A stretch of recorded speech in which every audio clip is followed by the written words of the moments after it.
Ask an atheist about religion, you'll hear it's just a coping mechanism. People believe because it feels good, not because it's true. Ask a Christian, you'll hear it's not about proof, it's about faith, a feeling, a relationship. Two groups that agree on nothing suddenly agree on this. That's not a coincidence, that's a trick, and both sides are running it for the exact same reason. Neither of their positions survive an actual examination. The atheist wants you to believe that the burden of proof only sits on the theist. Prove God, prove miracles, prove design, and if you can't prove it to their exact specification, the conclusion is atheism by default, no burden of proof required at all. Except atheism isn't a default or lack of belief. Atheists do believe things.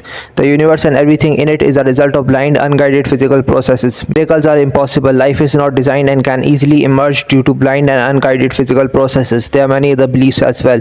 In most cases, atheists will just remain in denial of the burden of proof that they have for their beliefs. In other cases, they will present piss-poor arguments for things like evolution with more holes than Swiss cheese. The Christian version is worse because it's not confusion, it's evasion. Ask for the earliest manuscript. Ask who actually wrote the Gospels. Ask why the doctrine of the Trinity took 3 centuries and multiple councils to even settle on the wording. Watch how fast it's not about proof shows up. That's not humility, that's retreat. You don't need to hide a claim behind faith if the claim can survive contact with evidence. You only build that wall around a case you already know is lost. Quick mention before I get to the Muslim side of this. The prophecy I'm about to reference, I go into far more depth on it and other prophecies in my book, Proofs of Islam, Prophecies of Prophet Muhammad sallallahu alaihi wasallam. The link and details are in the description. Muslims don't need this game because we're not the ones losing. The Prophet ﷺ did not ask for blind faith. He made numerous prophecies. The fall of Baghdad, described in detail centuries before it happened, being one example. Or the Quran challenge, produce one chapter like it, get whoever you want to help.